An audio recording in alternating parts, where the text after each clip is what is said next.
America, அப்புறம் Iran இந்த பேச்சுவார்த்தை வந்து பார்த்தீங்கன்னா, பல கட்ட பேச்சுவார்த்தை நடந்திருக்கு. அது என்னதான் கன்ஸ்ட்ரக்டிவா இருந்தாலும், நெகோஷியேட் பண்ணாலும் 24 மணி நேரத்துக்கிட்ட இந்த பேச்சுவார்த்தை இடம்பெற்றிருக்கு. அதுவும் ஜேடி வான்ஸ் அவர்கள், அமெரிக்காவோட துணை அதிபர், அப்புறம் ஈரானோட பார்லிமென்ட் ஸ்பீக்கர் காலிபாஃப் அவர்கள் ரொம்ப இன்டென்ஸா பேச்சுவார்த்தையில இருந்திருக்காங்க. இருந்தும் இந்த பேச்சுவார்த்தை தோல்வி. இது முன்னாடியே எல்லா பத்திரிகைகள் வந்துச்சு. நம்மளும் பார்த்தோம் ஸ்டேல்மேட் அப்படிங்கிறது போல. ஸோ ஜேடி வான்ஸ் அவர் தரப்புல இருந்து இந்த பேச்சுவார்த்தை முடிஞ்சதுக்கு அப்புறம் என்ன மாதிரியான ஸ்டேட்மெண்ட் கொடுத்தாங்கன்னா, அமெரிக்கா நாங்க கிளியரா ரெட்லைன்ஸை வந்து பாத்தீங்கன்னா சொன்னோம். என்ன நடக்கும், என்ன நடக்காது, எது ஒத்துக்கப்படும் அப்படிங்கிறத சொன்னோம். நாங்க வந்து பாத்தீங்கன்னா என்ன ஈரானுக்கு டேர்ம்ஸ் கொடுத்தாலும் அந்த கோர் இஷ்யூ வந்து பாத்தீங்கன்னா அக்செப்ட் பண்ணிக்கப்படல. அந்த கோர் இஷ்யூங்கிறது ரொம்ப ரொம்ப சிம்பிள். அது எங்களுக்கு வந்து பாத்தீங்கன்னா ஒத்துப்பு. கண்டிப்பா இத ஒத்துக்கிட்டே ஆகணும் ஈரான் அப்படிங்கிற விஷயம் என்னன்னா, அணு ஆயுதம் செய்யவே மாட்டேன். அதுக்கான டூல்ஸ் எதையும் வச்சுக்க மாட்டேன். சீக்கிரமா அணு ஆயுதத்தை டெவலப் பண்ற மாதிரியான டூல்ஸ் எதுவும் வச்சுக்க மாட்டோம். அப்படிங்கறத அவங்க கன்ஃபார்ம் பண்ணி ஆகணும். அது அவங்க ஒத்துக்கல. அதாவது ஈரானோட என்ரிச்மெண்ட் ஃபெசிலிட்டிஸ் எல்லாமே அழிக்கப்பட்டது அப்படிங்கிறது போல ஜேடி வான்ஸ் அவர்களா இருக்கட்டும், அமெரிக்காவா இருக்கட்டும் திரும்ப திரும்ப சொல்லிக்கிட்டே இருக்காங்க. அது வந்து ஃபண்டமெண்டலா வந்து பாத்தீங்கன்னா நாங்க அதை பாக்குறோம் அப்படிங்கிற சொல்றாங்க. எல்லாத்தையுமே அழிச்சிட்டாங்க அப்படிங்கிற சொல்றாங்க இல்லையா? ஆனா இதுல எங்களுக்கு ஒரு விஷயம் புரியல. பல அனலிஸ்டுக்கும் வந்து பாத்தீங்கன்னா ஒரு விஷயம் புரியல அப்படிங்கிற சொல்றாங்க. என்னன்னா, எல்லாத்தையும் அழிச்சிட்டீங்கல்ல, அப்புறம் எப்படி அவங்களால நியூக்ளியர் அந்த யுரேனியமை என்ரிச் பண்ண முடியும்? அப்படிங்கிற கேக்குறாங்க. அப்போ அதெல்லாம் முழுசும் அழிக்கப்படலையா? அப்படிங்கிற ஒரு கேள்விகள் இதுல வருது. பட் இது ஒரு அடிப்படையான ஒரு கோரிக்கையா வந்து பாத்தீங்கன்னா, ஒரு இதா டேர்ம்ஸா வந்து பாத்தீங்கன்னா அமெரிக்காவுக்கு இருந்திருக்கு. இது கோரிக்கை இல்ல. அவங்க இது செய்யணும், அது செய்யணும்னு சொல்லி கேட்கறதுக்கு இவங்களுக்கு என்ன? ஸோ அமெரிக்காவை பொறுத்த வரைக்கும் ஈரானுக்கு வந்து பாத்தீங்கன்னா அணு ஆயுதம் வச்சுக்கிறதுக்கு லாய்க்கு இல்லை அப்படிங்கிறது போல வந்து பாத்தீங்கன்னா அமெரிக்காவோட அதிபர் டொனால்டு ட்ரம்ப் அவர் சொல்றாரு. டெவலப் பண்ணக்கூடாது அணு ஆயுதம். ஸோ அதுதான் இங்க இருக்கக்கூடிய பேச்சா இருந்தது. அதான் யுரேனியமே என்ரிச் பண்ணக்கூடாது. ஸோ அதுக்கு ஈரான் ஒத்துக்கல. அதனால பேச்சுவார்த்தை கொலாப்ஸ் ஆயிடுச்சு அப்படின்ற கேள்விகள். இதுதான் இருக்கக்கூடிய ஒரு விஷயம். ரொம்ப சிம்பிளான ப்ரொபோசல் தான். அதை அண்டர்ஸ்டாண்ட் பண்றதுக்கு ஃபைனல் அப்புறம் பெஸ்ட் ஆஃபர். இது எங்களோட ஃபைனல் அப்புறம் பெஸ்ட் ஆஃபரா வந்து பாத்தீங்கன்னா ஈரானுக்கு கொடுத்துருக்கோம். இது என்னன்னே தெரியல. ஈரான்ற ஒரு நாடு எங்கேயோ இருக்கு. அமெரிக்கா எங்கேயோ இருக்கு. ஈரான் எங்கேயோ இருக்கு. தனியா இருக்காங்க. இவங்களுக்கு வந்து பாத்தீங்கன்னா அவங்க என்ன ஆஃபர் தருது? இது அந்த செவ்விந்தியர்கள் கிட்ட அமெரிக்கா கொடுத்த ஆஃபர் மாதிரியே இருக்கு. அவங்க எதுக்குங்க ஆஃபர் தரணும் இங்க இருக்கிறவங்களுக்கு? இங்க இருக்கிறவங்களுக்கு அங்க மக்கள் வந்து பாத்தீங்கன்னா 42 நாள் நைட் ஆனாலும் வீதியில இறங்கி அவங்களுக்கு ஒத்துழைப்பு கொடுத்துட்டு இருக்காங்க ஆளுகின்ற அரசாங்கத்துக்கு. ஸோ அங்க மக்களுக்கு இந்த அரசாங்கம் தான் பிடிச்சிருக்கு. அவங்க அவங்க பாட்டுக்கு வாழ்ந்துகிட்டு இருக்காங்க. அவங்க என்ன பண்ணா இவங்களுக்கு என்ன வந்துச்சு? அவங்க ஏன் வந்து இவங்களுக்கு ஆஃபர் தரணும் அப்படிங்கிற கேள்வி இருக்கு. நான் குடுக்குற ஆஃபர ஒத்துக்கிட்டீங்கன்னா உயிரோட இருப்ப, இல்லைன்னா செத்துருவேன் அப்படிங்கிறது போல இருக்கு. இல்லைனாலும் எப்படியும் கொஞ்சம் கொஞ்சமா கொல்லத்தான் போறாய்ங்க. அது வேற விஷயம். இது என்னன்னே புரியலையே அப்படிங்கிற பலருக்கு இருக்கு. பட் இருந்தாலும் இந்த ஆஃபர் குடுத்துக்கிறாங்க. ஃபைனல் ஆஃபர் குடுத்துக்கிறாங்க. பட் இருந்தாலும் ஈரான் அத அக்செப்ட் பண்ணிக்கிட்டா நல்லது. அக்ரீமெண்ட் எதுவும் இப்போதைக்கு இடம் பெறல. அப்படிங்கலாம் அவர் தரப்புன்னு சொல்லிட்டாங்க. இதுக்கு ட்ரம்ப் அவர்கள் வெள்ளை மாளிகைக்கு வெளிய பத்திரிகையாளர் சந்திப்பப்ப பேசும்போது, இந்த டீல் வந்து ஈரான் போடுறாங்களோ இல்லையோ அத பத்திலாம் நான் கவலைப்பட போறதில்ல. ஏன்னா சீனாக்கு தான் பெரும் பிரச்சனையா இருக்க போகுது. ஆயுதங்கள ஈரானுக்கு கொண்டு வரதுல. அந்த பிரச்சனை முடியுதோ இல்லையோ, நாங்க கரண்ட்டா வந்து பாத்தீங்கன்னா கன்னி வெடிகள போட்டிருக்காங்க இல்லையா? அதெல்லாம் கிளியர் பண்ணக்கூடிய வேலைகள்ல இறங்கியாச்சு. வாட்டர் டிராப்பர்ஸ் போட்டிருந்தாங்க இல்லையா? நாம வந்து வைஸ் பிரசிடென்ட் அவர்கள் நெகோசியேட் பண்ணிட்டு இருக்கும்போது கிளியரிங் ஆப்பரேஷன்ல இறங்கியாச்சு. பல நாடுகளும் பயந்து நடுங்கிட்டு இருந்தாங்க. நாங்க ரெடி பண்ணிட்டோம். இதுக்கப்புறம் எல்லாம் பண்ணிக்கலாம். எல்லாம் நம்ம கண்ட்ரோல்ல தான். அது மட்டும் இல்லாம சீனா வந்து ஆயுதம் குடுக்குறாங்கன்னு சொல்றாங்க இல்லையா? Man portable air defence system, man பேட்ச்ன்னு சொல்றாங்க இல்லையா? ஸோ அத பத்தி நீங்க என்ன நினைக்கிறீங்க ட்ரம்ப் அவர்களே? அப்படிங்களும் கேட்டிருக்காங்க. அதுக்கு அது குடுத்தாங்க அப்படின்னா, அவங்களுக்கு ரொம்ப பெரிய ப்ராப்ளம். அவங்களுக்கு நெறைய ப்ராப்ளம் இருக்கும் அப்படிங்கிறத சொல்லிட்டு அவர் பாட்டுக்கு கிளம்பிட்டாரு. அதாவது பேச்சுவார்த்தை ஈரானோட ஃபாரின் மினிஸ்ட்ரி வந்து பாத்தீங்கன்னா சொல்றாங்க. அதுலருந்தே நான் உங்களுக்கு சொல்ல வரேன்.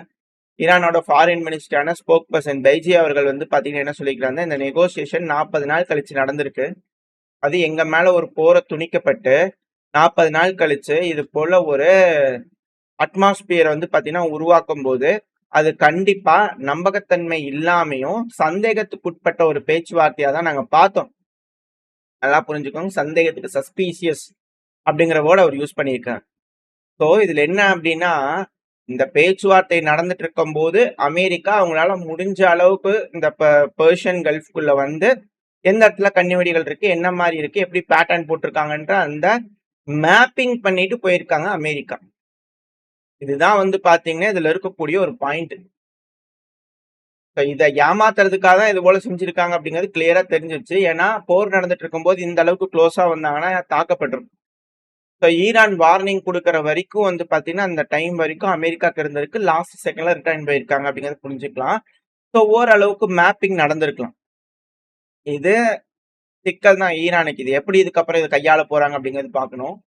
இப்ப திருப்பி அந்த பேஜி அவர்களோட ஸ்போக் பர்சன் இருக்கார்ல இஸ்மாயில், அவரோட ஈரானோட ஸ்போக் பர்சன். அவர் என்ன சொல்றாரு அப்படின்னா, இதெல்லாம் நேச்சுரல் தாங்க, இதெல்லாம் எக்ஸ்பெக்ட் பண்ணது தான். யாருமே வந்து பாத்தீங்கன்னா இது போல ஒரு அக்ரிமெண்ட் ரீச் ஆகும் ஒரே செஷன்ல அப்படிங்கிறது போல நினைக்கல.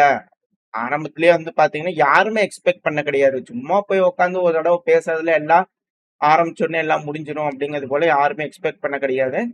இது எல்லாமே யோசிச்சதுதான் இது போல ஃபெயிலியர் ஆகுங்க. ஆனா அண்டர்ஸ்டாண்ட் பண்ணிக்கிட்டோம். பல இஷ்யூஸ் வந்து என்ன இருக்கு, அமெரிக்காக்கும் ஈரானுக்கும் என்ன இருக்குன்றத அண்டர்ஸ்டாண்ட் பண்ணிக்கிட்டோம்.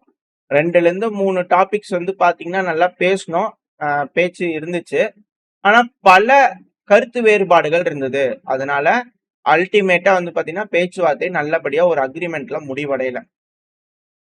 கவர்மெண்ட் பாகிஸ்தான் கவர்மெண்ட்டுக்கு ஒரு நன்றிகள். பாகிஸ்தானோட பர்சனலா வந்து பாத்தீங்கன்னா ஈரானோட ஸ்போக் பர்சன் தரப்புல இருந்து prime minister, Pakistan prime minister Shehbaz Sharif அவர்கள், அசீம் முனீர் அவர்கள், டெபுட்டி பிரைம் மினிஸ்டர் இவங்க எல்லாத்துக்குமே வந்து பர்சனலா நன்றிகள் சொல்லியிருக்கிறாங்க.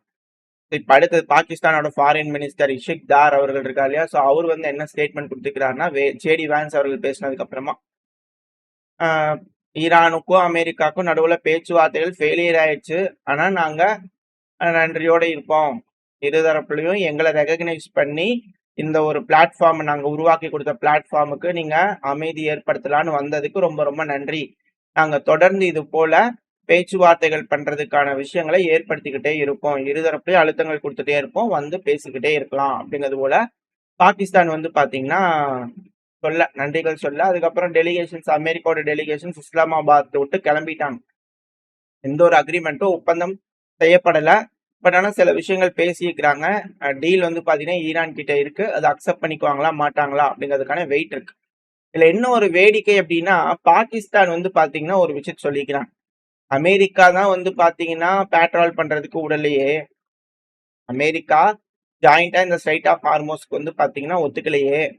நம்ம வேணா ஜாயிண்டா பேட்ரோல் பண்ணலாங்களா அப்படிங்கிறதுல வந்து பாத்தீங்கன்னா பாகிஸ்தான் ஒரு ப்ரொபோசல் வச்சிருப்பாங்க போல தெரியுது ஸ்ட்ரைட் ஆஃப் ஹார்மோஸ்க்கு. வேற வேலை இருந்தா சொல்லப்பா அப்படிங்கிறதோட பண்ணா ஈரான் தரப்பு அதையும் நிராகரிச்சுட்டாங்க அப்படிங்கிற செய்திகள். எப்படிங்க நம்மளுக்கு எல்லாம் எனர்ஜி கிரைசிஸ்லாம் எப்படி உண்டாக்கலாம்னு யோசிச்சு பாருங்க. பாகிஸ்தான் எப்படிப்பட்ட ஒரு நேரத்துல எப்படிப்பட்ட ஒரு வேலையை பார்த்திருக்காங்க. ஜாயிண்டா வந்து பேட்ரோல் பண்ணலாமா அப்படிங்கிறதோட பண்ணா பாகிஸ்தான் ஈரான் கிட்ட ஒரு கோரிக்கையை வச்சிருந்துக்கிறாங்க. அதெல்லாம் கண்டிப்பா ஒத்துக்க மாட்டாங்க, எல்லாத்துக்கும் தெரிஞ்ச ஒரு விஷயம் தான். சரி, ஓகே. இப்போ இது போல விஷயங்கள் நடந்துருச்சு, பேச்சுவார்த்தை தோல்வியில முடிஞ்சிருச்சு. சீஸ்ஃபயர் உடனே வந்து பாத்தீங்கன்னா பிரேக் ஆயிருக்கான்னு கேட்டீங்கன்னா அதுவும் இல்ல போலதான் தெரியுது, ஈரானுக்கு அமெரிக்காக்கு நடுவுல மட்டும். எப்படி இதுக்கப்புறம் தாக்குதல்கள் நடக்கும் அப்படிங்கறத இருக்கக்கூடிய விஷயம், யார் அடிச்சுக்குவா அப்படிங்கிறது இதுல இருக்கக்கூடிய ஒரு பாயிண்ட். ஸ்ட்ரைட் ஆஃப் ஹார்மோஸ் அப்படிங்கிறது வந்து பாத்தீங்கன்னா ஓபன் செய்யப்படாது. உடனே வந்து பாத்தீங்கன்னா அமெரிக்கா போய் இதுல தாக்குதல் பண்ணுவாங்களா அப்படிங்கறது ஒரு கேள்வி. ஈரான் வந்து பாத்தீங்கன்னா பதில் தாக்குதல் இஸ்ரேல் மேல லெபனான்ல அடிச்சுட்டு இருக்கிறதுக்கு கண்டிப்பா ஈரான் இஸ்ரேல் மேல அட்டாக் பண்ணாலும் ஆச்சரியப்படுறதுக்கு இல்ல. இப்படி இருக்கக்கூடிய பட்சத்துல ஸ்ட்ரைட் ஆஃப் ஹார்மோஸ்ல ஏதோ ஒரு வண்டி வெளியே வருது அப்படிங்கும் போது ஈரான் அதை அட்டாக் பண்ணாங்க அப்படின்னா கண்டிப்பா வந்து பாத்தீங்கன்னா இந்த இடத்துல திரும்பவும் அமெரிக்கா அட்டாக்ஸை ரெஸ்யூம் பண்ணுவாங்க அப்படிங்கிறத சொல்றாங்க. ஏன்னா எப்படியாவது ஒரு வழியில வெளியே வரணும் அமெரிக்கா அப்படிங்கிறத பாத்துக்கிட்டு இருக்காங்க. இது ஒரு ஆப்பர்ச்சுனிட்டி. சீஸ்ஃபயர் போட்டிருக்காங்க, பேச்சுவார்த்தை நடந்திருக்கு, அட்டாக் ஸ்டாப் ஆயிருக்கு. யார் திரும்பி ஸ்டார்ட் பண்ண போறா அப்படிங்கிற கேள்விகள். இப்போ அமெரிக்கா வந்து பாத்தீங்கன்னா அட்டாக் பண்ணுவாங்களா, இல்ல கல்ஃப் நாடுகள் அப்புறம் இஸ்ரேல் இவங்களா இணைஞ்சு அட்டாக் பண்ணுவாங்களா, அதுக்கு அமெரிக்கா உதவுவாங்களா அப்படின்ற கேள்விகள்லாம் இருக்கு. என்ன நடக்க போகுதுன்றத வரக்கூடிய நாட்கள்ல செய்திகள் வச்சு அடுத்தது பார்க்க ஆரம்பிக்கலாம். இப்போதைக்கு பேச்சுவார்த்தை தோல்வி, இது வருத்தம் தரக்கூடிய செய்திகள். இதுக்கப்புறம் பல நாடுகளும் வந்து பாத்தீங்கன்னா எக்கனாமிக்கல் கிரைசிஸ்குள்ள போகும் அப்படிங்கலாம் மாற்று கருத்துல. ஆல்ரெடி அயர்லாந்து பல நாடுகள் போயிடுச்சு அப்படிங்கிற சொல்றாங்க. மக்கள்லாம் போராட்டம் பண்ணிட்டு இருக்காங்க. பல பெட்ரோல் பங்க்ல எல்லாம் வந்து பாத்தீங்கன்னா பெட்ரோல் இல்லை அப்படிங்கிற போல ஒரு நிலைமை ஏற்பட்டிருக்கு. நம்ம நாட்டிலையும் வந்து பாத்தீங்கன்னா ஓரளவுக்கு ரெடி பண்ணிட்டு இருக்காங்க ஆளுகின்ற அரசாங்கம். இதுக்கப்புறம் என்ன மாரியான ஒரு விளைவுகள் ஏற்பட போகுது அப்படிங்கிறது தெரியல. ஸோ எப்படி இதுக்கப்புறம் எனர்ஜி கிரைசிஸ்லேருந்து நம்ம நாடு தப்பிக்க போகுது, பல நாடுகளும் தப்பிக்க போறாங்க அப்படிங்கிறத பார்க்கலாம். வெயிட் பண்ணி பார்க்கலாம். ரொம்ப மோசமான எதிர்காலம் கண்முன்னே தெரிகிறதே அப்படிங்கிற போல அச்சத்துல பல அனலிஸ்ட்டும் இருக்காங்க. இது போல எதுவும் இல்லாம சீக்கிரமா திரும்பவும் பேசி தீர்த்துக்குவாங்கன்ற நம்பிக்கையில இந்த பதிவை முடிச்சுக்கலாம். ஓரளவுக்கான தகவல்கள் இந்த பதிவுல பார்த்திருப்போம். இந்த பதிவு எப்படி இருந்துச்சு? உங்களுக்கு பிடிச்சிருக்கா? பிடிச்சுனா லைக் பண்ணிட்டு உங்க ஃப்ரெண்ட்ஸ் ஷேர் பண்ணிக்கோங்க. அது கூடயே மறக்காம உங்க கருத்துக்களை கமெண்ட் செக்ஷன்ல சொல்லுங்க. சேனல் இன்னும் சப்ஸ்கிரைப் பண்ணலாம், மறக்காம சப்ஸ்கிரைப் பண்ணிக்கோங்க. அப்பதான் யூடியூப் நம்ம போடக்கூடிய வீடியோக்களை மதிச்சு 4 பேருக்கு ப்ரமோட் பண்ணும். உங்களோட அன்பு ஆதரவு எனக்கு எப்ப இருக்குன்ற நம்பிக்கையில அடுத்த பதிவுல உங்களை சந்திக்கிறேன். அது வரைக்கும் ஸ்டே சேஃப். பை.